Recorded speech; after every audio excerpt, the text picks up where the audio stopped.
Okay, should be live. Just waiting for it to come up. And should be good. Just double check. Can you guys see me and hear me? Hopefully that should be all good. And we should be ready to go. Just double check. Wait for a few comments to come through and then we'll get right into it. Yeah, all good. Awesome. Hey guys, how you going? Hope you've had a good few weeks since the last time that we've done a live stream. So, didn't get a lot of time to really put something together this week. I'm not gonna lie. So just do kind of a bit more of a Q&A, and a few of you guys asked want a bit of the tour of the garage, so can kind of go through a bit of that, and yeah, pretty much. So yeah, send your questions through because that's what we're going to be doing this week, and just going through the questions, and then I'll do a bit of a garage tour. And then we've also got the helmet to give away a bit later as well. So yeah, and we'll give a shirt away as well with the helmet. So you get a shirt and a helmet, which is pretty good value giveaway this week, I'm not going to lie. So I'll go through the questions because we got a few questions before the live stream even started. So we'll go back and we'll answer a few of those. Got a few watching MasterChef, so it's always good. Cooking up a storm. It's better content than what's on here. So, is Bike Exchange a good website to use? Coming from Julian. I think it's alright if you're looking for kind of like a bike shop and you're looking for rough prices. A few bike shops will update their prices frequently on there and kind of give you a good idea if something's on sale for a bike shop brand. If you kind of want to get something in the local area, so it's always a good option, but it's always best to go into the store and not do potentially like a click and collect there or the price off there. Go in and see if you can get a better deal. Going down. Would be nice when I can do some more riding stuff. Yeah, we'll get back into the riding stuff. I know it's a tough balance between the riding stuff and kind of like the content I do normally. I feel like there's a lot of people that do riding stuff already pretty well, and then there's a few kind of just trail stuff in around the Sydney area that kind of cover that stuff already, and I just feel like I wouldn't be adding stuff. If I'm going to a trail, I want to kind of do more of a tutorial kind of side of things and kind of give a bit more information as to riding the trail, because I'm not the best rider, so it's not really that exciting to watch me ride. I'm pretty honest with my riding, I'm not the best. Ollie asks, really want to hear about the new Siskiyou N9. Yeah, so the new one came out, would have been this week and last week, so depending if you're in the US or in Australia. So same frame, but you've got updated parts and stuff like that. So you've got the new drivetrain from Shimano, so Shimano 12-speed stuff, which is really good, and then also got better hubs on there with the Shimano XT hubs, I think. Then pretty similar stuff as the rest of it, just some slight tweaks to kind of just update a bit, and the specs a bit better this year as well. So I definitely prefer the higher end Shimano stuff as opposed to like Shred GX and that kind of stuff like that. So yeah, a few small tweaks to kind of get a bit more updated. So if you live somewhere and want a bit more flickable bike, especially if you do a lot of jumping and more technical terrain that's not like a medium speed, not ridiculous flat out speed, it's probably one of the best value bikes in the market. If you're looking for something a bit faster than the Alpine Trails, probably a bit better length. But yeah.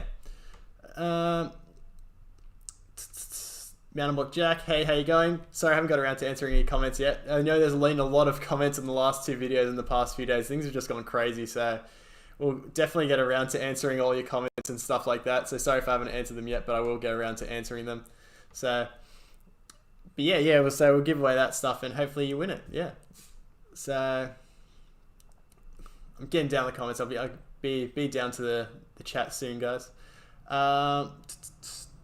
I've been thinking about the D5 or D6 mountain bike talk with Jack. So definitely if you're looking at the D6, Flow Mountain Bike just released their review today. So if you want some more insight into that, Will from Flow, he does some really good reviews and he's covered that bike really, really well and kind of gives you the benefits, the negatives, and what's really good about that bike. But as he said, there's nothing really below $2,000 that can compete with it. So the only main thing you potentially want to do is potentially upgrade the fork. But then if you do thinking of upgrading the fork down the road, then you're better off almost getting the D7. So just depends. As he said, for most riders, it's going to be perfectly fine. So it's definitely Yeah, I say definitely way too much. It is the best sub $2,000 bike on the market. So if you're looking to get a good dual suspension bike to start off, 100% the best bike that you can get on the market for the price. And then as you progress, you can upgrade the small things along the way.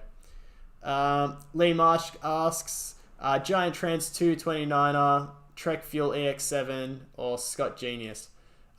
So Scott Genius is probably the most capable out of all those bikes. And if you don't mind using the climb switch and all that kind of stuff, the twin lock stuff on it, then you can get a nice efficient package out of it. The Trek Fuel is a really great bike too. The Genius would probably be my favorite because I tend to lean more towards the all mountain end of bikes. If you do prefer something a bit more agile and kind of a bit faster, then the Trance 2 is going to be the best option. So if you are doing a lot more of XC and that kind of stuff like that, the Trance 2 is the way to go, and it is still a really capable descender.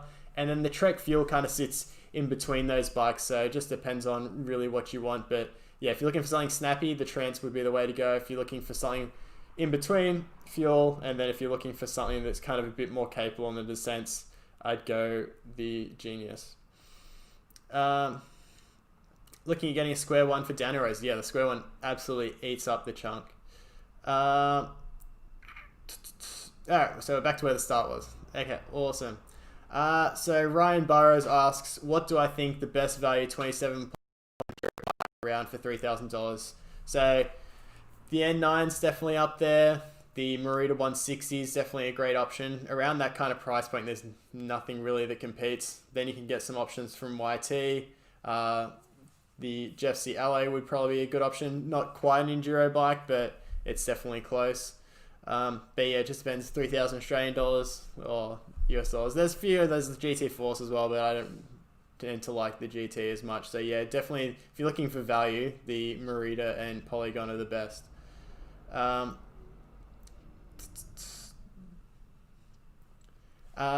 Small Asian asks, should I get the 2020 Rift Zone 1 or the 2019 Norco Fluid FS3? If you can save up a little bit more, definitely get the Rift Zone 2 would be the way. That way you get the dropper post. It's got the through axle in the rear instead of the quick release axle in the Rift Zone 1. You can upgrade it to a full through axle on the Rift Zone 1, but it's just better off just getting the full through axle from the start. It is around $500 more, but you're getting a hell of a lot more bike in the long run. But yeah, the Norco Fluid's a great package too. It's really good descender. Like it's a good platform to build on as well. So definitely look at that bike too. So yeah, probably value wise, between those two, like it's a tough. Like if you're looking just kind of on the budget end, then it's pretty close between those two. I think the FS3 does have a drop post, so you got the benefit there. But if you are looking to upgrade the bike in the future, the Rift Zone is definitely a better package to upgrade on. Can I do a review on the Alcatraz? I'm not really a good dirt jumper, so I'm probably not the best person to do a review on the Alcatraz or anything like that. So I probably won't be doing a review on the Alcatraz, although it is a really nice bike. I leave the jumping to Matt Jones and stuff like that. YT Capra, yeah, awesome bikes. Super progressive. So if you're looking to do some big hits and stuff like that, then they are some awesome bikes. Really fast too. So yeah, if you're looking for something that's pretty affordable and you can find, it's 2019, so you probably use. But yeah, some great options. What's my favorite bike that I own? I only own 2 bikes at the moment. So I've got my Alpine Trail and then the Merida Hardtail, and I never ride the Merida Hardtail. So yeah, my favorite bike is the Alpine Trail. But also I put the, what's a better angle? I finally got around to putting the new shock in the Alpine Trail. So I put a DPX2, so the same shock that's on the Alpine Trail 8, and then I put the 0.4 volume spacer, which is the same as stock in that as well, and completely transformed the bike. It just feels a lot more efficient and composed on the climbs. Pedals a bit better on the flats, just kind of putting their power down. There's just that little bit more support, and you can tell it's just a more sophisticated damper. It's just got way more control. And then off the top, fairly similar, probably maybe a little bit more supple, but definitely way more progression towards the end. And I felt like I could kind of just push into the commons a little bit better, and then going over the chunky stuff, it was a lot more composed, and there was less feedback through the pedals. And yeah, just that ramp up at the end. I might even go down to a point two, but I might just back off the pressure because it still had kind of good support in the middle. So I might back off the pressure a little bit and then see how that goes. But if that's kind of a bit wallowy, then I might drop down to, if that's kind of just feels a bit squishy and weird, I might go down to the 0.2 spacer and then put the pressure up a little bit, and then might get close to using full travel, because we have some decent drops and didn't come close to bottoming it out, but I was running a little bit high sag, so we'll see.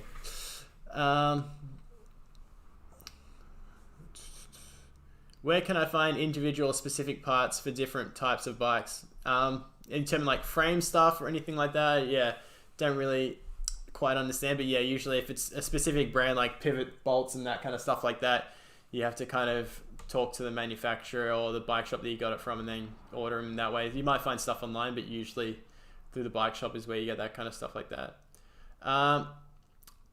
What is my thoughts on the best trail bike under 2,500 Australian dollars? So for 2,500 Australian dollars, I think the Rift Zone 2 is probably the best bike. The Trance 3, I'd have to check the price on that. I don't know how close that is. I think that's a bit more expensive. That's up there too. There's also the Merida 120. I really like that bike too. But yeah, in terms of what you're getting for the platform that you're getting and the frame and the geometry, I think the Rift Zone 2 is the best bike out.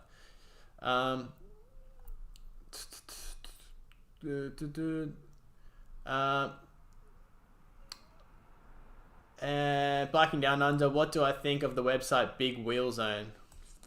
Have to have a look. So have a geese. Hopefully you're not sending me to some bad website.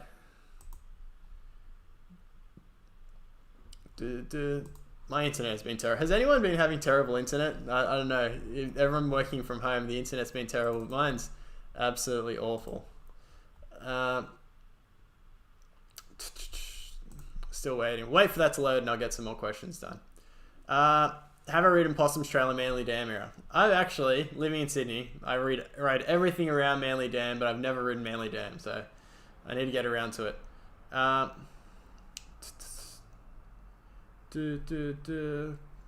Mitch Bloxham, hey man, how you going?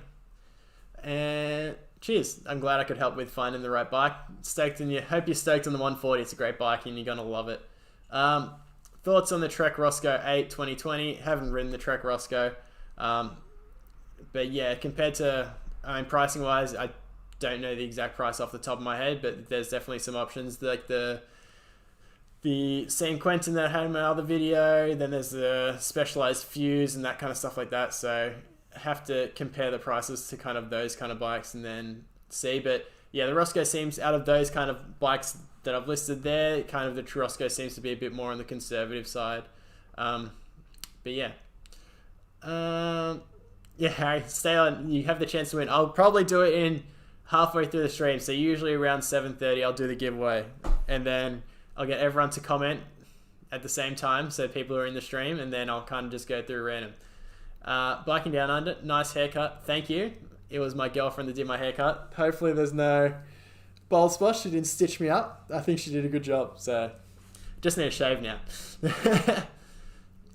Will Marin release a 2021 Alpine Trail? Yes, they will release a 2021 Alpine Trail. Most companies will usually release the next year model towards the end of the year.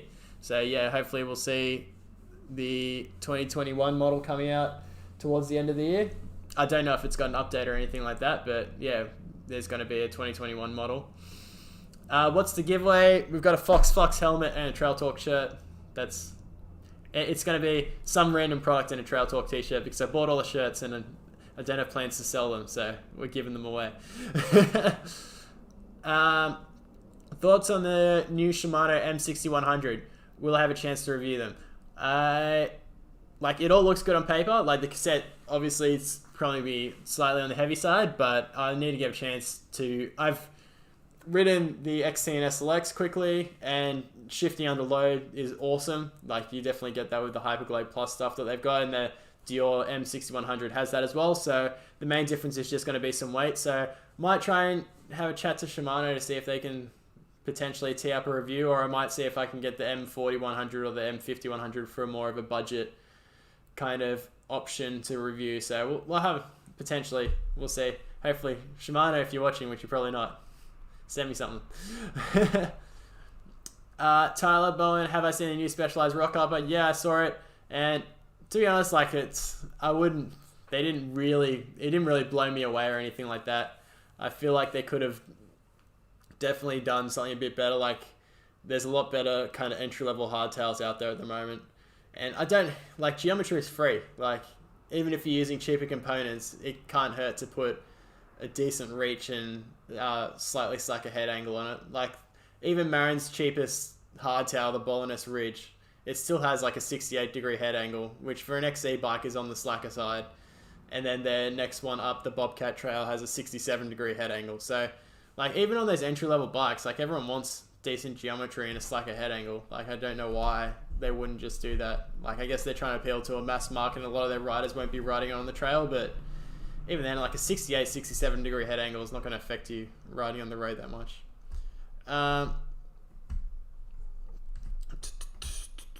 TNT Dark Shark, can you use 12-speed cassette on a 9-speed free hub? If it's a standard Shimano HD free hub, then you should be able to fit a 12-speed cassette on it. Mountain Bike Talk with Jack, and thanks for answering my question. Yeah, I'm buying a Specialized Epic for my birthday. Awesome. Yeah, should be good. Nice, fast little bike, the Specialized Epics. Oh no, I've missed where I'm at. No. There we go. God.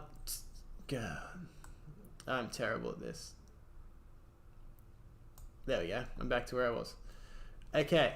Dinner's over. Laser Beam's back in the house. Yeah.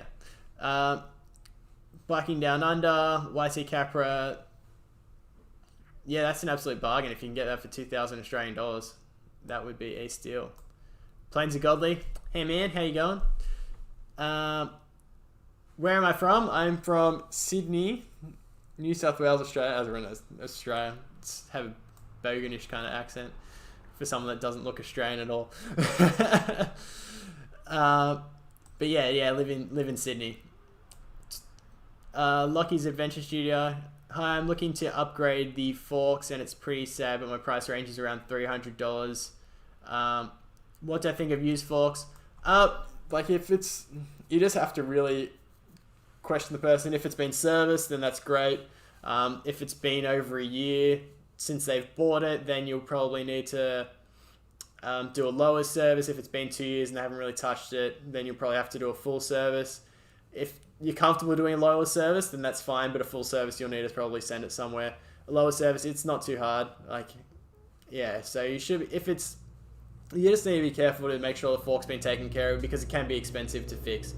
Like hopefully you should be able to find something like a Revelation or something that someone's just taken over their bike or something like that around $300. So there won't be quite the Z2 or anything like that on there yet. But yeah, if you can find something, I think Facebook Marketplace would probably be the best place to kind of, or eBay, to find kind of like a good half decent fork. But yeah, you just need to be careful and make sure it's, just look around the seals if it's not absolutely destroyed, and just, you can gauge the person and see if they've kind of taken care of it as well. But yeah, just be careful because it can get expensive. Jack Hellier, I hope I pronounced that right. What's my favorite bike brand? I know I've got a few. Like in terms of value, like that you're getting, like what you get for the bike for the money, I really like Marin. Bikes that I've owned, like the Craftworks was really good. The suspension on that's probably the best I've ever owned. I really like that Bird, the Bird AM9 that I had. That was such an awesome bike. It was just a really good balance between a race bike and just a, like this is definitely more flickable and I have a lot more fun on it. But the Bird was probably a bit more racy, and on the kind of faster stuff it felt a bit better. But yeah, I was spending a fair bit more on that. But yeah, in terms of favorite brand, like I'd love to own a special. I'd love to own a Specialized Enduro. Would be up there on a bike that I'd like to own. I don't necessarily like the brand that much, but that bike looks like it performs really well. And my favorite probably bike that I'd like to own is probably a Santa Cruz Hightower or an Ibis Ripmo would probably be the two bikes that I would lust after. But that channel's not about this kind of... This channel's more about value for money, and they don't offer that. Oh, the Ripmo AF does, but yeah, I like to ride bikes that most people can afford, because yeah, it'd be pointless being another YouTube channel that spends a lot on bikes, because everyone does that and it's not very relatable to everyone. What do I think about the Cube Stereo 140 race? Yeah, the Cube's great spec part for the money. Like, if you look at Trail Bike of the Year, I think MBR just released their Trail Bike of the Year. Kind of sentiment of the same thing. Great spec for money, but it is a bit on the dated side for the geometry. How do we get in the running for the prizes? Yeah, just when I do a shout, we're doing the giveaway. Just comment, and I will pick a comment at random. It's very loose. It's not. We won't do the same with, like, no one can win twice. That's the only rule. It's just random. Mountain bike talk with Jack. What drop pace do I recommend? Personally, I like the X-Fusion Manic for a cheap one, and then the Bike Yoke Revive is the best drop pace that I've owned.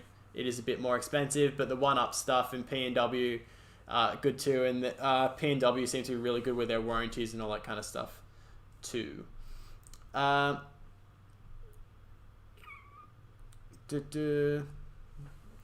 Jack kind of answered that question. Yeah, go on. Jack asks, what's my thoughts on the Norco Charger? My local shops are all sold out, and it's hard to get stock right now, but they have a bike for $12.99.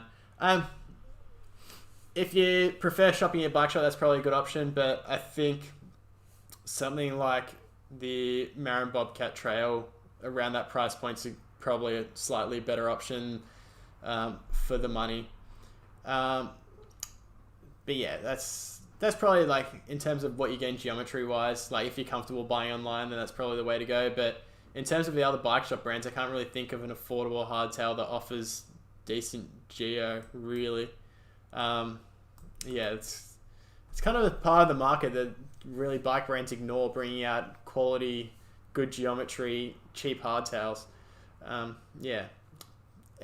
Jack, Forbidden Release full bikes, yes, and they're actually half decently reasonably priced, so I'll have to move them up on the tier scale. But yeah, they didn't actually, I think it was like it's like 4,500 for the SLX build US dollars, or was it $5? I don't know. They weren't too bad. Like, I was actually pretty surprised with the price that they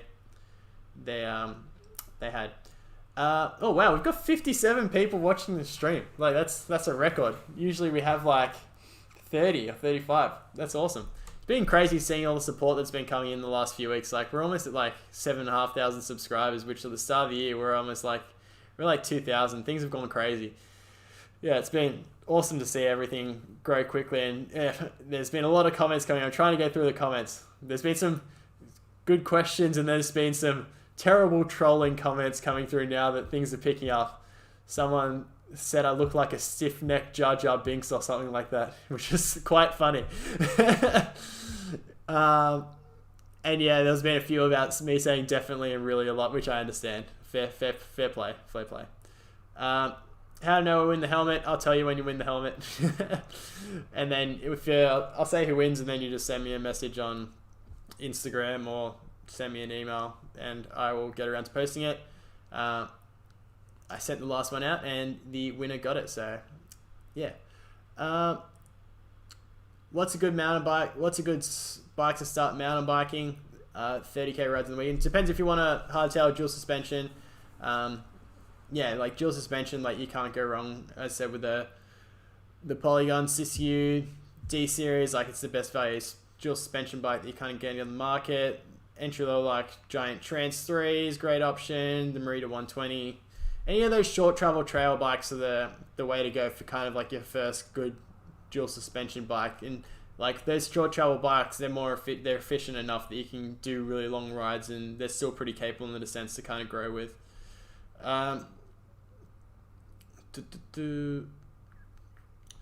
When am I giving the helmet away? Soon. 5 minutes.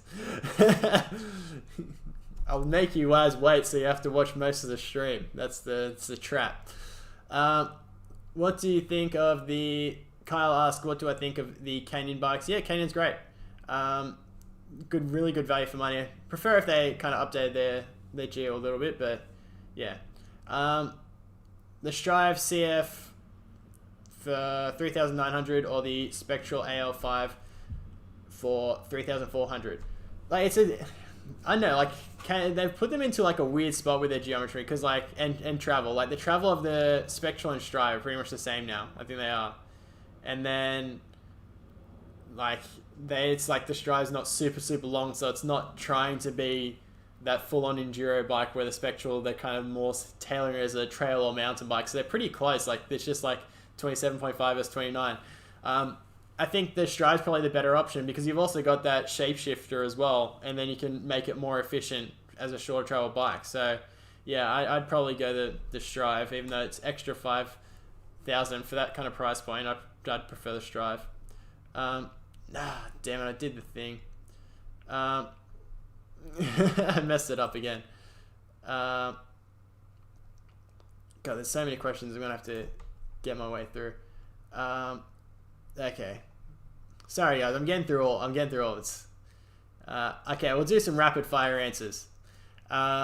Detroit Sipple asks, would you rather step up to giant stance or go the giant trans? Much better option. You got the through axle in the rear, better geometry, and the specs better too. So yeah, it's way better platform to upgrade on, and it's a way better bike out of the box. What are the thoughts on the Norco Range A2? It hasn't been updated like the site, so it's kind of in a weird spot in the lineup. If you're looking for kind of a lot more of kind of like a free ride and jumpy kind of bike, then it's probably a good option. Or if you've got more tight technical terrain, but there's going to be a lot more faster and longer bikes out there that will suit kind of really fast terrain that's going to be better for racing and that kind of stuff like that. So if you live near a bike park, the Range is still a good option, but they probably will update it this year, I'd say. What's my opinion on Common Cell? Great bikes, really durable, great value for money, and in Australia they've got good customer support as well, and I've reviewed a few of the bikes and the guys are pretty cool. So yeah. Alan, sorry. I just got a Siskiyou D7 after watching the review. What's your advice on a brake upgrade? Yeah, for that kind of style of bike, the Shimano, as I said, the MT500, MT501s, or the Dior 6000s or 6100s that just came out are definitely the best value for money. Easily the best brakes out there for the money. You could go, if you want some extra power, you can go the MT520s, but those two will certainly be enough. And then if you want a bit more bite out of them, you can change the pads. But I'd probably go the M6000s, because they do have the slightly better pads that you can get with them, as opposed to the MT500s. So yeah, I'd go the M600s if you can afford the extra $15-20 or so. Could really use your helmet. We'll get to that. I'll try and get through most of these comments, and then we'll get through. How will the giveaway work? Yeah, I'll announce the winner, and then when the winner, just get them to send me a message on Instagram. What's my recommendation on rock shops? It's around 10 to 15% above what they recommend is usually my bet. So this one recommends, I think, around 85 for me, and I run around 105 kind of area, 100, 105. So around that. It's just a rough gauge, but kind of just add 10% to start with, and then kind of actually add 15% and then see how you go. But that's not a concrete rule by any means. Is the Pro 10 suspension design? I never heard of that. Yeah, sorry. Do you have an opinion on the Canyon Neuron? Yeah, it's, if you're looking for kind of just a general trail bike that you're going to be doing a lot more XC on, it's a bit more conservative, so it's going to be a really good bike for that kind of stuff. If you leave, can you see this later? Yes, you can see this later. It will be on the channel. Mitchell, awesome. Hopefully, thanks to you. Yeah, kind of bit my tongue. Thank you. Yes, there's a giveaway. Okay, let me mark where I'm at. Mitchell Mooney's comment. We'll do the giveaway now. So yeah, leave a comment. Just say comment helmet now, and then I'll give you guys 30 seconds to comment, and then I'll pick a winner that has the helmet comment, and then we'll get back to the questions above. But don't double up your questions because I'm working my through. But we'll try and get through all of them. I always get through the comments. So yeah, just comment helmet, helmet, helmet, helmet, helmet, helmet. We've got a lot of people. 70 people in. Wow. Yeah, if you don't have Instagram, we'll find a way to message you. That's the way to go. Don't double up. I mean, it's on slow chat. If you said helmet once, don't comment helmet again. Well, it's just sneaky people. It's on slow chat, so you can't do multiple things. Okay, we'll give it 20 more seconds, and then we'll go for it. Okay. 20 more comes. I've never had this much sway in a conversation before. But yeah, give it 10 more seconds. Quick, get in there. And then I'll do the random Amiga dubs with the comment helmet. That is the way to go. All right, I will pick a comment now, and we'll go through. Okay, the winner is Kaylin Robinson. Kaylin Robinson, you have won the helmet as well as the Trail Talk t-shirt. So yeah, send me a message on Instagram or Facebook, or my email is trailtalkmtb@gmail.com, and I will get that sent to you. Terry, I really appreciate the super chat. Sorry you didn't win. The super chats are always really appreciated, so I really appreciate that, guys. Yeah, the super chats, super stoked on that. So yeah, Kaylin, if you better live in Australia. Otherwise, if you don't live in Australia, you're gonna have to find someone else. I hate to disappoint, but just make sure, double check with Kaylin you live in Australia, and then if not, then we're gonna have to do the draw again. I apologize, but when we get a bit bigger, then we'll be able to organize stuff to overseas. But yeah, we'll just wait for Kaylin to respond, and then we'll get cracking on with things. But yeah, might as well actually show you the helmet first. So yeah, it's a Fox. I don't even know if it's the current model. I got this given ages ago when I did the reviews of all the helmets, so it's just been sitting in a box for so long, and it is brand new. So yeah, it's good stuff.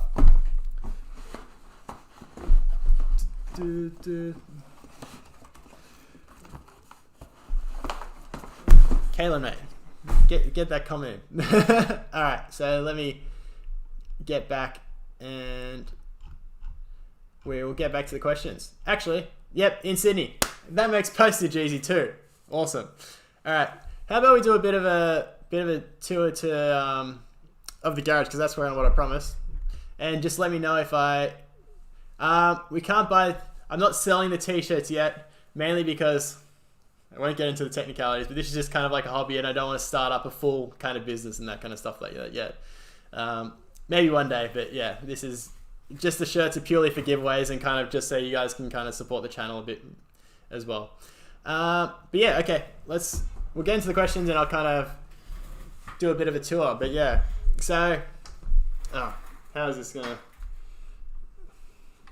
Is this gonna work well? The mic not be the mic now. We'll just leave this on here, and I'll just move it around a bit. How about that? Okay. If the mic's too quiet, I apologize, but the mic's over here, so. Okay, so yeah. Move that out of the way, and we'll go here. So we have the kind of I call the set. So as they got this table here, it wasn't originally mine, it was my sister's, and she used it for forestry and stuff like that, but her husband built this nice kind of like bench, and it's kind of like a workbench, so I'm pretty stoked with that. It's super sturdy, like it's not going anywhere. And then keep all my tools along here, so I mean I've got my charger for my drill and that kind of stuff like that, Google speaker, my catalyst pedals, always keep my catalyst pedals. They're kind of like my go-to pedals when I'm gonna do some really crazy gravity stuff, or I go to a bike park for a week. Then I'll chuck these on for maximum traction. And then general tools, like I keep my main kind of like big Allen keys, so my longer ones. Like you always need a 4, 6, and a 5. Those are kind of like my go-tos, so I just keep those on the bench. Some cable ties. You always need cable ties. Like always come in handy. Bit of grease there. Always need grease. And got 2 kind of sockets here, and then I've got my torque wrench kit here, and then in my torque wrench kit I've got all my kind of like hex bits and stuff like that, and they can just go into my sockets. So if I need a bit more leverage and a bigger Allen key, like an 8mm for pedals and stuff like that, then I can just use those. So I don't need a full set. Crushed rotor revive, like I use this all the time. Good for cleaning off your rotors and kind of if they get contaminated. So I always keep this on the bench because I use it pretty often. And then some chain lube. I don't get concerned with certain chain lubes. Like the best I've used is Squirt, but anything I just pick up. I usually just, like, if I'm run out, I just run into a bike shop somewhere and just get whatever. Yeah, let me know if the audio's... Oh, wow, Dimitri, unsubscribing. Sorry, mate. I'm sorry if I couldn't answer your question. See you, mate.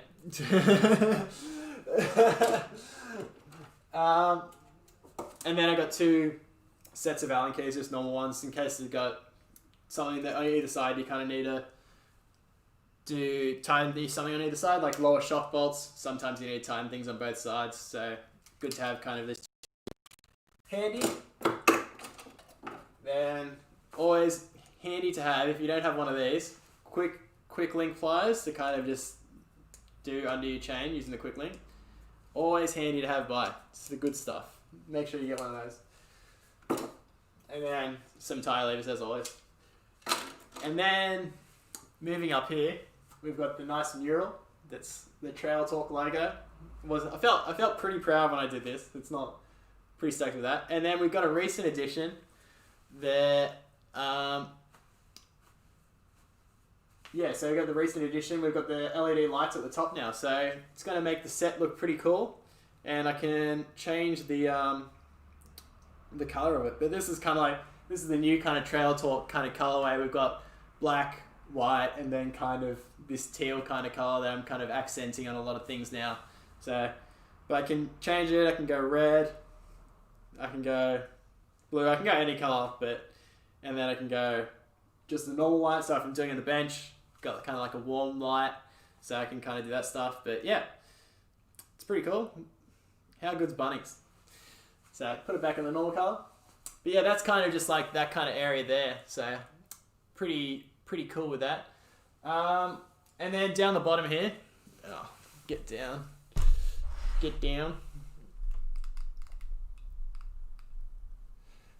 Okay, so come down here. So I got the stools and whatnot. Got the crush cleaning stuff here that I really like. Crush stuff. Bring the mic down. So crush stuff's always good. Then I got my normal toolkit that's just kind of got general tools. So kind of like your cassette tool, bigger tire levers, chain tools, and all that kind of stuff like that. Just a small bike toolkit. I don't do that much stuff with my bike. Like, I'm not the best mechanic by any means, but just general stuff like I can do half decently now. I've had to learn a bit more in the past few months. Now we'll come back here, and then we've got the bike racks. So tilt that up a little bit more. Yeah, so got the bike racks here now. I'll stand up. That's probably a better option. Yeah, so got the stair bikes, got them on the steady racks. So they just kind of, you just pull them out and slide them in there. It's a really handy rack system because I can just move it like that, present stuff, and it's pretty cool. Yeah, so then always keep her locked up. And then I've got some max tracks for forward driving and stuff like that. All that kind of cool stuff. So that's kind of like the main area. And I'll move around here so I can look at the rest. Sorry, it's a mess for the rest of it, but I guess I'll sit down for this part.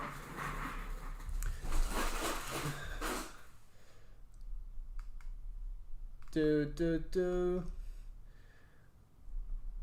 think that's good. All right, so the rest of it. So over here, I've got my just general what I take riding with me all the time. So got my helmet, spare tubes, multi-tool that I take when I go riding, fanny pack stuff, gloves, knee pads, all that kind of stuff that I take when I go for a ride. That's in that tub there, and then that way I can just pick it up and take it into my car. So yeah, it's an easy way if you're just looking for a simple way to kind of keep your stuff in one spot and just take it for a ride. That's a great option. Then beside it here, I've got the tire. Got the tire bin. So, what was that?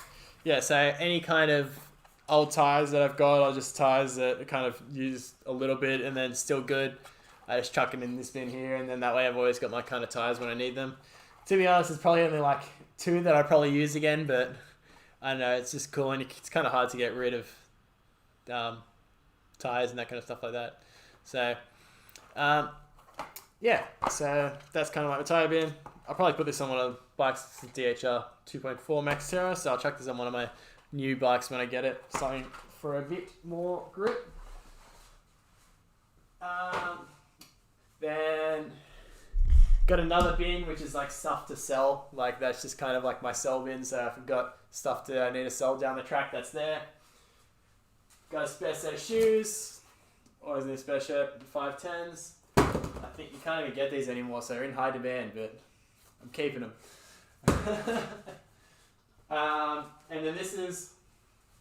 And then over here, this is what's called the graveyard. So old frames and broken rims. It's the graveyard. Actually, both these rims are cracked. But I think both these rims are cactus now. So yeah, it wasn't me, but they've been to an EWS. So my claim to fame, these rims have done an EWS. Someone borrowed them. So actually, Connor borrowed them. So he did the EWS 100 with these wheels. So they're kind of famous.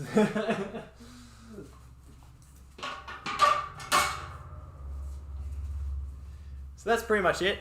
Other than that, I've got my parts bin. So kind of other parts that I can use, or parts that have been taken off bikes, are in there. And then there's another box there that's kind of got shock stuff, so stuff that I want to keep clean, separate. So yeah, and Connor did break those. And then parts bin, and then brake bleed kits in that Magura box there, and keep stuff separate that's could get other stuff messy. So yeah. Oh, you see the footy there? Yeah, I played 1 season of AFL. I've always been a league kid growing up. Played league and then bit of rugby when I was at school, and then played 1 season of AFL, and AFL was probably the hardest out of all of them. So, I don't know, like in terms of like fitness and physicality, like league, you kind of just feel like you die. Someone's like, because you get a big sprint up, and then you can kind of like, it's big sprint, then you got big guy that weighs like 100 kilos more than you, and then you kind of have to tackle them. Rugby union is kind of like there's not much, like it's very, if you're a forward, there's not much movement between like the forwards, and defense is a lot easier. And then AFL, like as long as you got eyes for the ball, you can do whatever you want. So yeah, it's kind of had 1 concussion during AFL, and then the other ones, it was just a lot more physical game.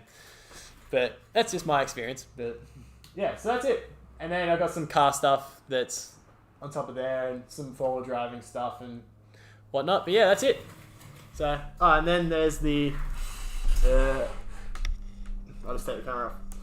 And then there's the home gym and camera there and light and whatnot. So yeah.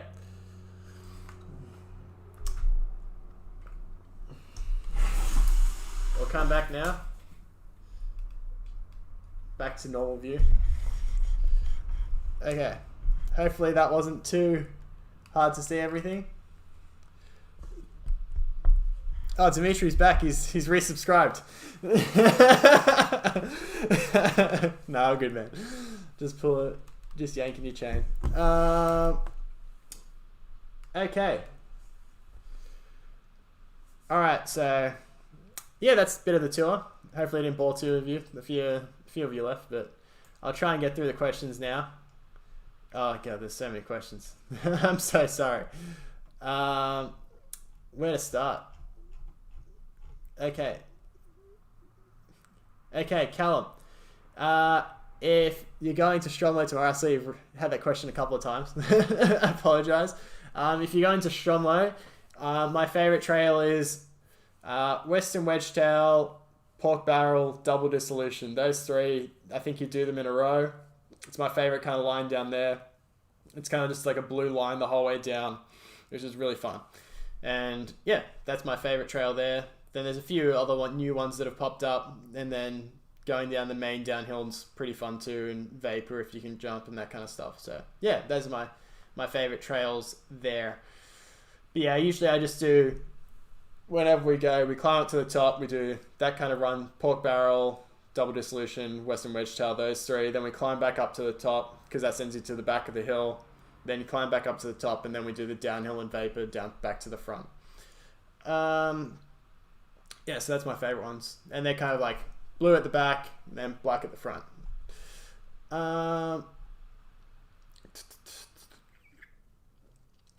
Okay.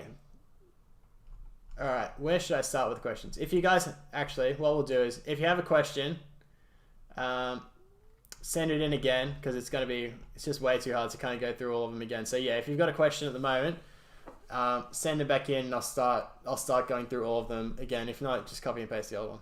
But yeah.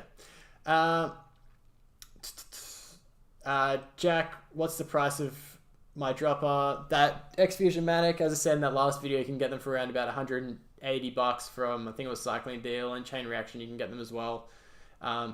That's probably the best value one that you can get at the moment.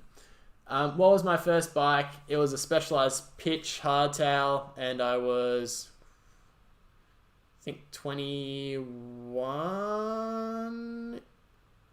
No, it's 22. I think 22. Oh, no. Yeah, I was 22. Yeah, and I'm 26 now. So I've only been riding for like 4 years.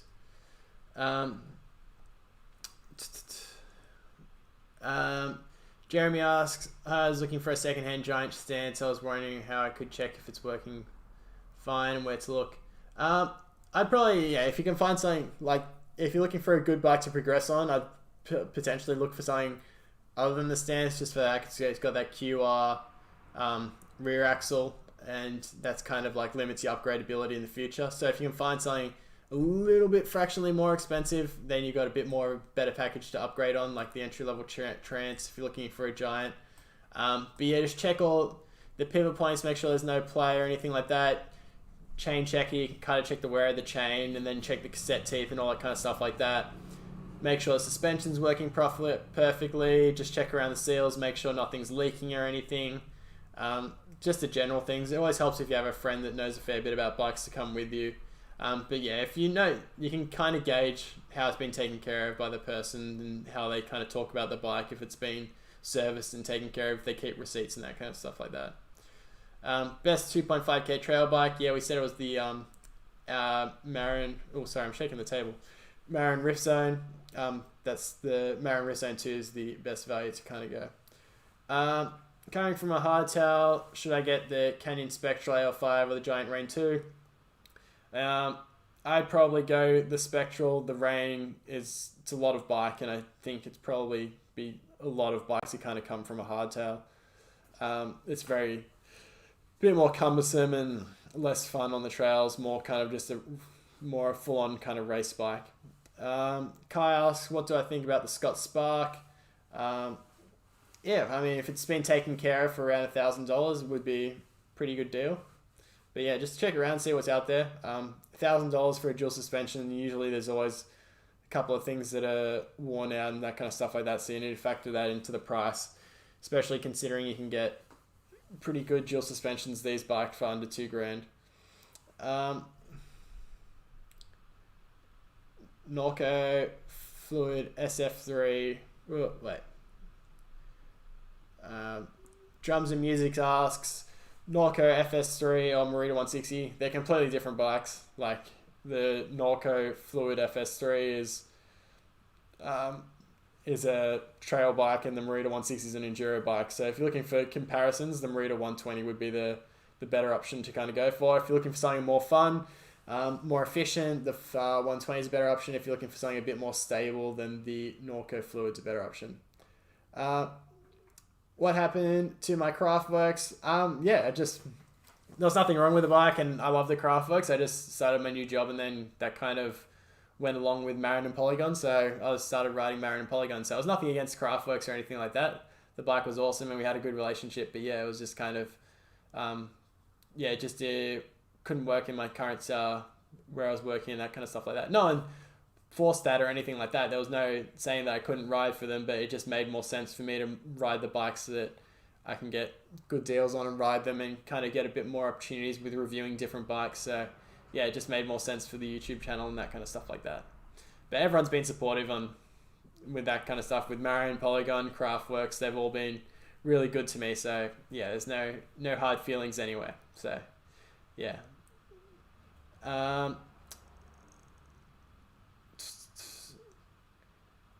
Yeah, for the money, like around that $2,000 price point, the Siskiyou D is 100% the best option. For Kylan, sorry.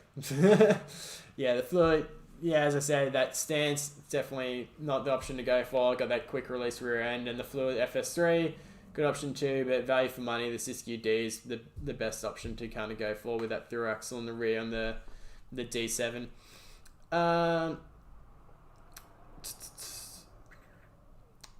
Yeah, Julian's looking at the Rain SX. Yeah, if you live near a bike park or you're doing some double black trails all the time, then the Rain SX is a great option.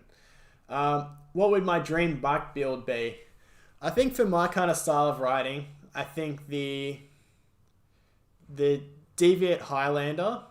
So it's got a gearbox and it's got a high pivot and a gearbox. That would be my dream bike. Or the Forbidden, and then it would have Shimano XT with full XT build kit. Apart from the brakes, I'd have to do SLX 4-piston brakes, and then have like a Lyric up front, Super Deluxe in the rear, and then just some good quality alloy hoops. And yeah, that would be my dream bike. Nothing's too special, and then but to be honest, like, I don't know, I prefer an e-bike at the moment. I can just ride a lot longer, and then I can ride from my house instead of driving, and I can just get a lot more riding in. Adam trying to get win that helmet still. Mitch asks, I'm 15 in July and had a Merida Big 9 since I was 13. It was my first proper bike. So 2 years on. But bike's been a passion for a long time, along with footy. Yeah, awesome, man. Like, yeah, I do miss kind of like the team aspect of a sport.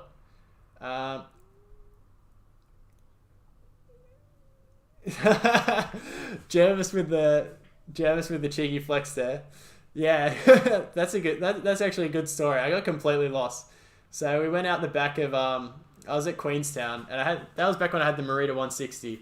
So a bit of a story time. Thanks for the prompt, Jervis. But yeah, went up with them, and then there was so many people there. Like, it was at Crankworks was, I think, the following week after. So everyone was down in Queenstown riding before. So I was with Jervis in the lift, and then I think Loic Bruni was in our lift for one time, and then everyone was kind of like riding around. Then we went out the back, and then everyone was riding Salmon Run. I went up the back with them, and I got completely lost because I still am very average at riding, but they kind of like went a bit ahead, and they told me where to go, but I just took a completely wrong turn. But yeah, it was good fun. No, actually, that wasn't even then. I was riding. I went out the back with them and Jervis, and I can't remember who else we were with, and we did the Fern. I think it was the Fern Clip. I don't know. We did the loop kind of on the goes road. So not Salmon Run, which is a bit harder, a bit more technical. I didn't get to ride that. We did that other one, which is like super rooty, and it was just super fun. But yeah, that was. So I need to get back to Queenstown. It was good fun.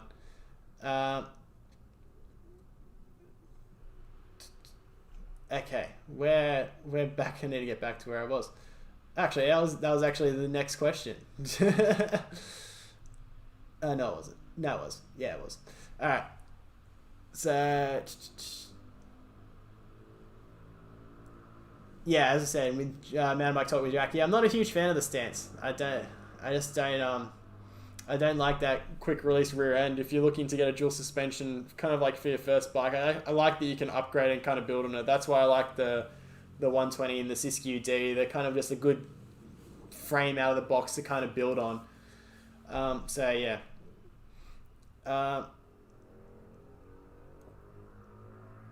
Yeah, if you're doing, Lorcan Jones asks, what do I think of the T7 for doing trail/downhill? Like, if you're just doing normal trail riding and all mountain riding, then the T7 would be the way to go. If you're just doing normal trail riding, the D7, but for downhill, you're looking more kind of like an enduro downhill bike. But again, everyone's definition of downhill is completely different. So yeah, when I'm talking about downhill, I'm talking like double black, like race level quality trails, when a lot of people think downhill is just riding downhill on more mellow trails. So it just depends on what your definition. When I say downhill, I'm talking very hard trails where you'd want a downhill bike. What do I think of the new Orca Aurum? Yeah, absolutely awesome. Like, if I owned a downhill bike, it would probably be one of the bikes that I'd definitely choose. Love me a high pivot.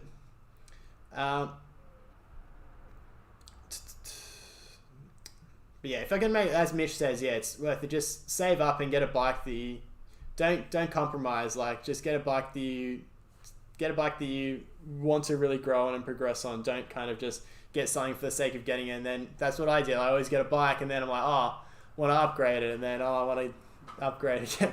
Or you could do what I do. When I worked in a bike shop the first time, I bought my bike, and then I got a job 2 weeks later, and we have at the old bike shop that I used to work at, we had a thing called the Perfect Ride Guarantee. So within the first month, you could change the bike to something else. So use that as store credit. So what I did was, and Connor was working at the store as well, he was spewing because he sold me the bike.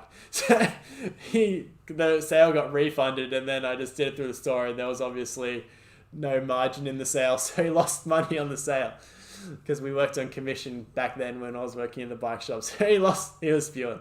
But yeah, another funny story. But yeah, that's an idea for the next video. I'm going to do a parody of working in a bike shop. So Jervis, if you're there, if you've got any kind of like typical kind of questions you get at a bike shop, or kind of comedy parody stuff that you can send me, I'll put together a skit, and we can do that for the next video, because I think it'll be funny. People get a real idea of what it's like working in a bike shop, because there's some absolutely funny stuff that goes down. Do I know Fabio Wilbur? Yeah, his awesome videos. I don't know him personally, but his videos are absolutely awesome. Yeah, if I could do that one day, that would be awesome. Who's my favorite mountain bike YouTuber? My favorite to watch would be 100% Cess Bike Sack. I just like how his videos are put together, and they're always entertaining. Backyard Trail Builds, the Shredders, those are the two main ones that I'm watching coming up, and they're Polygon riders now, so pretty stoked with that. And then other than that, Single Track Sampler. I didn't actually like his old stuff when he was just doing like normal ride along stuff. Like, I preferred BKXC for that kind of stuff. But now that he's kind of doing the more storytelling and kind of like a lot more production value in his videos, I'm really enjoying them. So those are the kind of main ones that I'll kind of go out of my way to watch. But I don't watch a lot of, those are the main ones that I'll always watch. I don't watch a lot of other channels. Yeah, Paulie, we'll get through them. We'll go on for probably another 20 minutes. Where would you recommend to service your fork on the Northern Beaches? Northern Beaches, Cannon Shock Works. There's probably one around there. I've always gone to Mountain Bike Suspension Center. I think Mountain Bike Suspension Center in Stanmore, around then. Like, I know they're not on the Northern Beaches, but they're probably the best place in Sydney that I've experienced with, and every time I've gone there, they've been super helpful. So, yeah. I missed. Go on back again. Have I been to the Yangs? No, but if I do go down that way, yeah. I didn't. When I went down to Tassie, I kind of missed all that was in Victoria. Bruce, thinking of getting the Rift Zone 2. Yeah, absolutely, it's worth it. 100%. If you can afford the Rift Zone 3, it's even better. But yeah, the Rift Zone 2 is the way to go.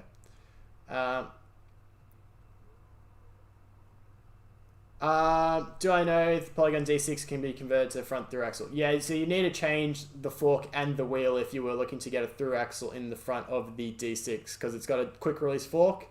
So you need to change the fork as well as the wheel to get a through axle in there. My thoughts on tubeless? Yeah, 100%. If you haven't gone tubeless, go tubeless. Yeah, it's the way to go. Yeah, ever since I kind of started my first dual suspension bike that I got, I went tubeless straight away. Yeah, you can run lower pressures, lower pressures so you can get more grip. There's less chance of pinching your tube, so less chance of flatting. If you ever do flat, it's just as simple as just put some plugs in. To be honest, every time I got a puncture when I've had tubeless, the sealant's never sealed it up. I've had to put plugs in. But that's only happened twice. So, yeah. No, Stephen, have I had the opportunity to ride felt bikes? We don't get many felt bikes in Australia. So, but it's cool that Rosignol, I didn't know they bought them out. So that's pretty cool. I always use Rosignol skis when I go skiing. So, I don't know. Why did I choose the Alpine Trail 7 and not the N8? Yeah, to be honest, it was just mainly a sizing thing for me.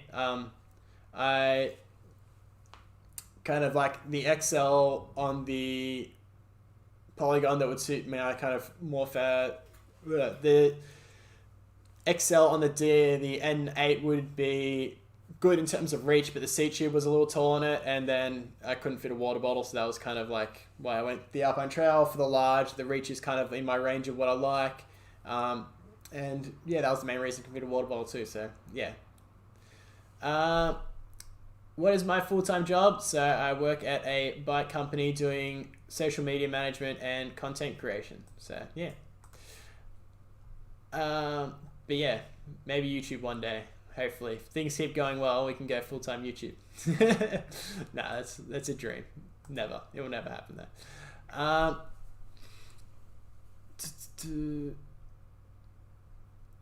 God.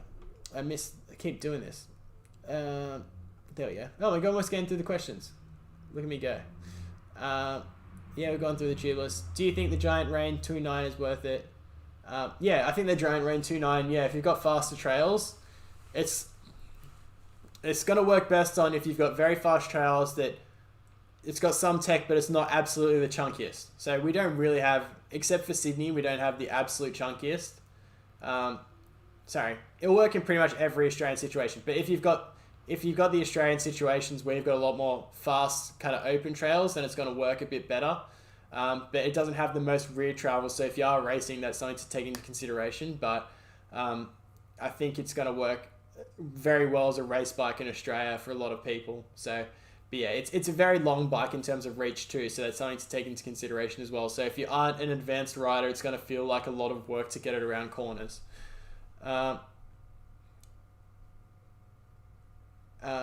Marcus T, mate, I'm coming from an old school hardtail. I'd love to have a video explaining how different I should be riding on new geometry MTB. Yeah, so if you're coming from, it really comes down to, say, something like this Alpine Trail here.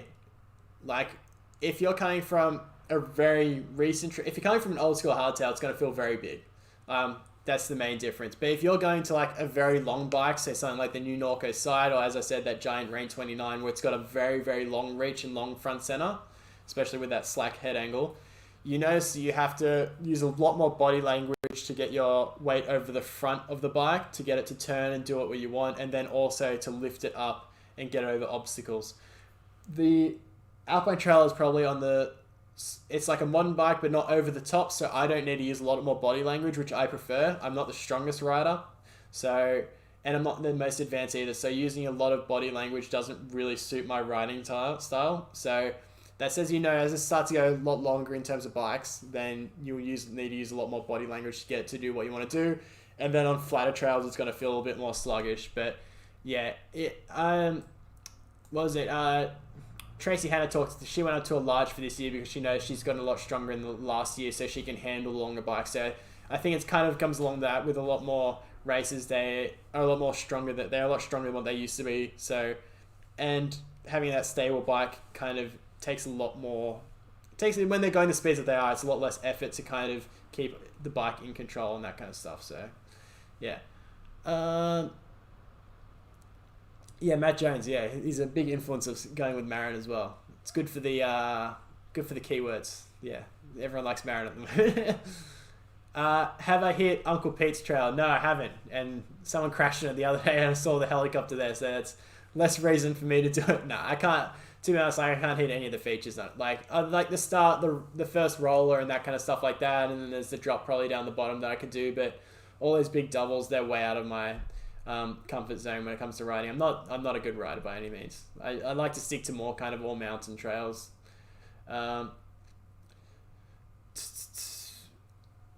When's coming for the Rift Zone 3 review? Yeah, it's just very hard. The bikes are selling out very quickly, so whenever we do get one in, like, it's going to be very hard to kind of get one for review.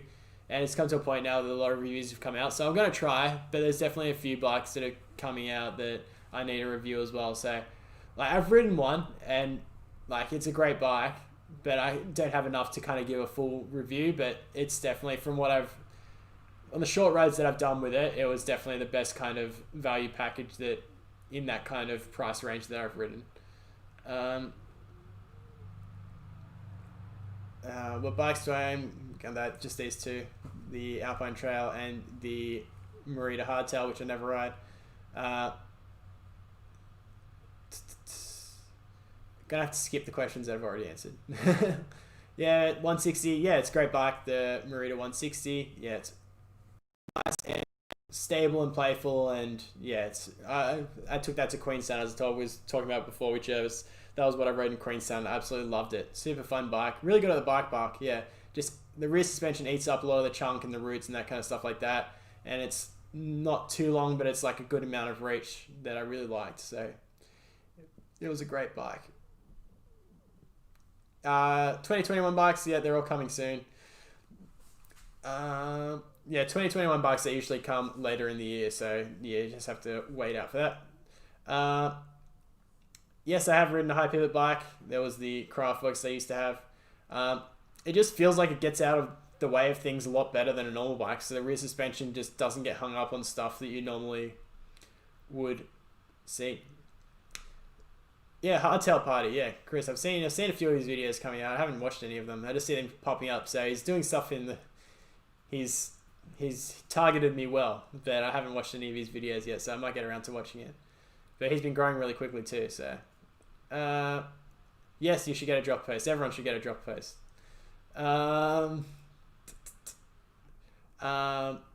Okay, we'll get through these quick ones, and then we'll have to wrap it up soon. Harry asks, what's the longest ride I've ever done? I think like 40 Ks around Garrigal. That's kind of like the longest that I've ever done. Anything after 2 hours, I'm cactus. So, Amiga Dubs should do a mountain bike road trip. Yeah, once I this whole COVID thing's going, I can start traveling around and do some more riding videos. It would be good. But yeah, I think it'll be hard to get a lot of people on a ride at the moment. Don't have enough subscribers. What do I recommend for a woman's... Marty asks, what do I recommend for a woman's first dual suspension bike? I think women's specific bikes are... I just don't... You kind of... Like, the way that they are, like, most of them, like, live, they're slightly shorter and stuff like that. But then you're just pigeonholing women, saying that they don't want a longer bike and they aren't riding faster trails. Like, it's... Yeah, I'm not a fan of the women's specific. Just change the saddle and you can make the bars a little bit narrower, because typically anatomically they've got slightly narrower shoulders compared to men, but that's kind of like the only things I'd change, like in terms of reach and that kind of stuff like that. Then yeah, I feel like it's kind of selling a lot of women short for what they like. They're just as good as men. Like, you look at Tracy Hannah, like, she's faster than most guys. Like, it's, yeah, I think it's marketing stuff, and yeah, it's not good. I don't like that kind of stuff. Yeah, what's the best value enduro frames in the market? Yeah, easily that privateer. The privateer, the what bike is it? The Raw Madonna's good too. The Ripmo AF. Those are the three that I would go for. What do I think of Bear Creek? Yeah, it looks awesome. Like it's going to be awesome to kind of just progress a bit more in jumps. Maybe hitting the huge stuff there, but kind of the intermediate jumps and stuff like that. Yeah, it'd be good. What trails do I recommend near Sydney? Yeah, just jump on. It depends on what kind of level of trails. Like there's all the legal trails around Sydney kind of cater towards more intermediate riders. So you're looking kind of more like Old Man's Valley, Wild, Mill Creek, and that kind of stuff like that. They're all kind of mainly blue trails. If you're looking for kind of harder trails, then around Garrigall's the best place to go. Those are the main ones. But yeah, everything's on trail walks around Sydney. 90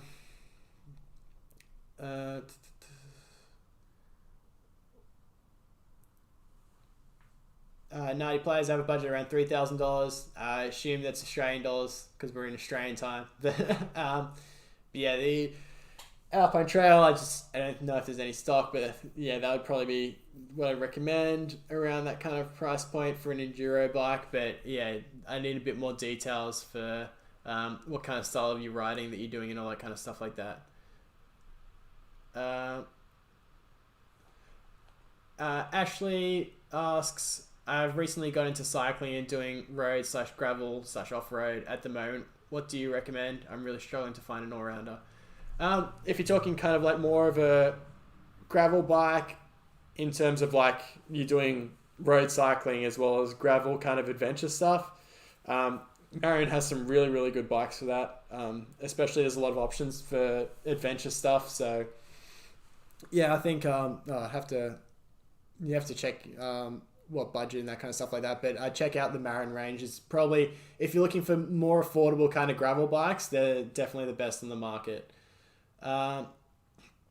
Ben, flats or clips? Flats because it works for me, but I know I'm faster on clips. So, but I don't use clips because they just mess with my knee, and I don't like the feeling trapped on the bike. That kind of just trips me out. Haven't tried Noble Trainering. No, I haven't, but I've heard good things. Mitchell, have a good night. See you, mate. Jasper, do I like riding threadbow? Like, I don't know. I enjoy it, but I feel like I enjoy it because I don't have to climb. If that, you know what I mean? Like, I've had more fun on other trails. Like, there's like the All Mountain Trail, like, and the Flow Trail. Like, yeah, they're flowy, but there's not a lot of features to kind of keep them exciting. Like whenever I go down to Threadbow, I have more fun at Mount Gladstone than I do at Threadbow. So I don't know. I just feel like there needs to be some trails in between with a few more jumps and a few more doubles, and kind of like maybe a trail that's in between like the All Mountain and the downhill that still has some downhill kind of features but has some more jumps in it as well. It's very hard for them to kind of cater to everyone because they've got limited room that they can work with, and it's very hard for them to approve trails and all that kind of stuff. So,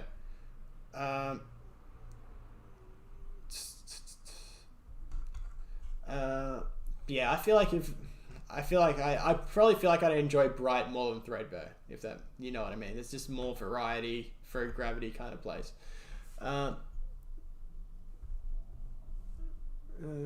Would it be alright to go from an all mountain bike / enduro bike from a hardtail? Yeah, I'd stick more towards an all mountain bike going from a hardtail unless you are hitting some huge features. But yeah, I think an all mountain bike like around 140, 150 mil travel or even 130 is a better way to go than going straight to an enduro bike. 90, yeah, Australian dollars, yeah. Like the 160 and the trail riding, bit of jumping trails, yeah. The Siskiyou T is a good option. The Rift Zone would be a good option too. The Merida 140 and the 120. Just those, like, there's nothing that beats value in Australia compared to like Norco, Merida, Marin, and Polygon. There's nothing really that comes close in value. Like there's Common Style as well, but they're kind of a bit more expensive for the kind of entry level stuff. Still good value, but yeah, I think the Common Cell TL is a good option. Yeah, there's plenty of stuff. Like my buyer's guides kind of have my recommendations. It's that is not to kind of brush it off, but that's kind of like I forget a lot of the bikes that I kind of put into those lists. All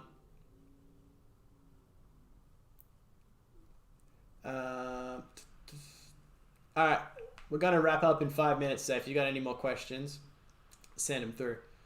Kyle asks, would like to buy a bike from Bikes Online. Awesome value, but don't know about arriving unassembled and set up, etc.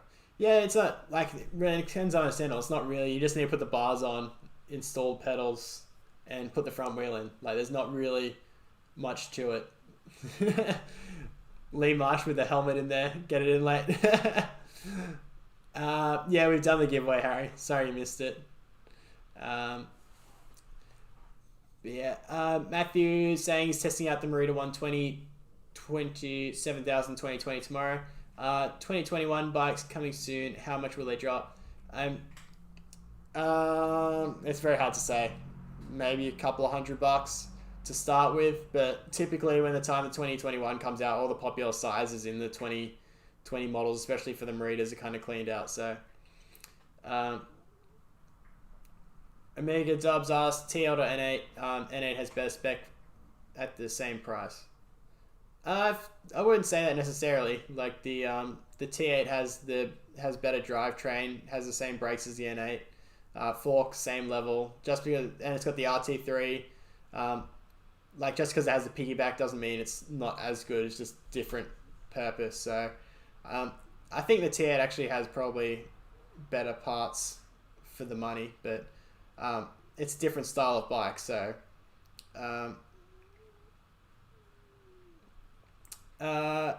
Frankie, hey, how you going? What future mountain bike trends do I think are going to happen? I think you're just going to start seeing a lot more smarter spec at better price points for the money. I think you'll find that a lot of brands kind of, like consumers getting smarter as to what is good and what isn't. So yeah, I think you're going to start to see a lot smarter spec for the money, and there's a lot more consumer driven products that are coming out. So like more affordable one-by drivetrains that don't weigh a ton, like say that new one from Microshift, the 1x10 there. Then you've got the 1x10 from Shimano and the 1x11, 1x12s. They're a bit lighter than the SRAM stuff. Yeah, I think that's you probably, and I think you're going to start seeing, I think brands taper off where some brands are going to be a lot more gravity driven with their geometry and a lot longer, and then some brands are going to probably be a bit smarter, but the overall trend, bike's going to get longer. But I don't want bikes to necessarily get super long anymore.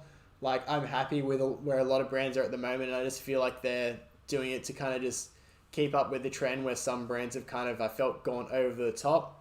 Like for instance, Giant with their Rain 29, like the gap between the medium and the large is ridiculous, and they've kind of alienated a lot of customers out of buying that bike because they're in between sizes. And like a 490mm reach on the large is pretty long for most people on that kind of travel of bike, and then you've got like a 455 on the medium, which is like super small for a size, which is almost approaching on large size but not big enough, so you kind of needed a medium large in between. So yeah, that's kind of what I'm thinking, but yeah, we'll see. Dream bike, yeah, we covered this, but it was kind of like probably a Santa Cruz Hightower or a Forbidden Druid would be or a Deviate Highlander, the new one that came out, would be my 3 dream bikes, and then probably an e-bike as well. I just need to wait for something that comes out that I really like. The LaPierre seems nice, the E-Zesty.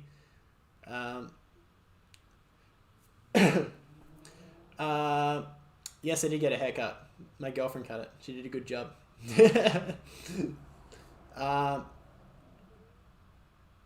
Yeah, I think the T8's the way to go, Amiga. Trez Elite, I think. What's my opinion on tyre inserts for Sydney conditions? Yeah, if you're riding hard in Sydney, I think it's a must for most people. Yeah,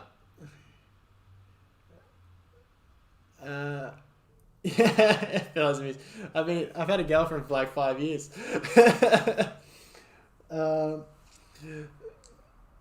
We'll put a ring on it soon. What's my opinion on tire inserts, cush core, and that kind of stuff? Yeah, so repeating myself. I personally don't run them, mainly because I run a double down in the rear. That's kind of like I get away with the casing. Like every time if I run an X, how's this? When I used to ride most of the time in Garrigal, like I'd be able to get away with an XO. So on the rocky trails of Sydney, I'd get away with an XO. As I started to get a little bit faster, where I wasn't just kind of approaching each feature as it comes. So like you look at my old kind of video with Connor when we did Bunnings and that kind of stuff like that. The first video I did with Connor. Then I was approaching every feature kind of as it comes. So I'd roll over the next thing, kind of roll over it. And then with our next video that we did where I was connecting features and that kind of stuff like that, that's when you start to notice that you want a bit more protection in your tire because you're actually impacting things at the proper speed as opposed to just rolling down things where you're not really going to get a lot of punctures and stuff like that. So once you get to that stage, then you probably want to run like a double down tire.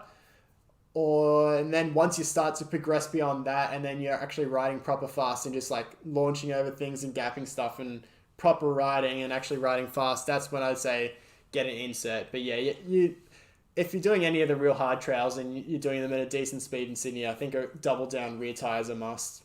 You'd be getting punctures all the time and denting rims. But yeah, I can get away with a double down tire, and then I'd probably think about running an insert as I start to go a bit faster. But I'm not going to be going a lot faster than I am now. I'm keeping safe these days. She did good, yeah. Let her know.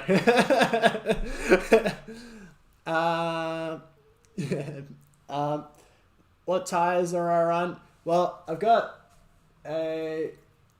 kind of had a tire review, so I've just got that in the rear at the moment. But so I've got an Assegai up the front. So that's a double down with a max grip, and I really like that tire, but I'd probably just go back down to the Max Terra because I definitely noticed it's a bit sluggish, and it's the ultimate form of grip, but it just feels like that makes the bike a bit sluggish, so I'd probably go back to a Max Terra. For this kind of style of bike, I love the Assegai. For kind of like a trail bike, like a Rift Zone, I'd probably run a DHR up the front. I just like the consistency that the tread pattern offers. And it's a bit more predictable than a DHF. And then in the rear, at the moment, I've got an MSC gripper, which I was just doing a review for. And then that's got like an equivalent to a double down casing. And that has been really good, hasn't punctured. Decent fast, not the fastest, but it seems to do the job okay. And it was a dual compound, so I can't really judge it too much because I always run a 3C in terms of grip. But the grip was relatively good. It was just a bit more of a rounder profile, so I needed to really get a wider rim to kind of judge it properly. So yeah, I think it's a good tire. I just didn't have the right setup for it. But yeah, so yeah, my ideal tire setup if I was going to have one on my enduro bike. If I was racing, then I'd keep the max grip. If I was just doing normal riding, I'd keep the Max Terra. Then in the rear, I'd either run a DHR or a Dissector with a 3C and then a double down casing. I know the Dissector then it comes in a downhill casing, I think, at the moment, so I just go that. And then for a trail bike, I'd go DHR up the front, and then I'd probably go a Dissector in the rear or a Recon, depending on how fast I wanted it. And then I just use the Exo Plus casing for those. Yeah. But yeah, that's about it.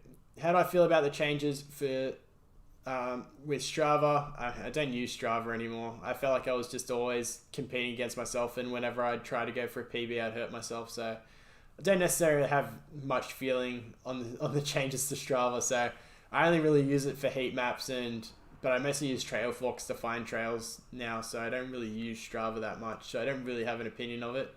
But yeah, I think it's good to kind of track yourself, but I feel like I'm always trying to compete against myself. What are some good budget 2.6 tires? Tires are just expensive, but for 2.6, there's the DHF, DHR. There's the Recon as well if you're looking for something faster. But tyres, yeah, they're always going to be around like 50 to 70, 50 to 80 Australian dollars. But I always go the Max Terra, so you're kind of going on that higher end. So yeah, sorry I can't be much help. But Trestle, keeping the live stream together with the questions. You are. But yeah, we got to finish it now. So shut you down. But yeah, have a road in Victoria. Have I technically? No, haven't. I haven't technically ridden in Victoria. How much was my bike? I think they sell for around just below 3,000, and I got it slightly cheaper than that. So, that's Australian dollars because I'm from Australia. What's the biggest full squish that I think of? Yeah, the Siskiyou D7, Mariner Alpine Trail, Merida 120. Those are the best full squishes on the market, value for money. But anyway, I'm off.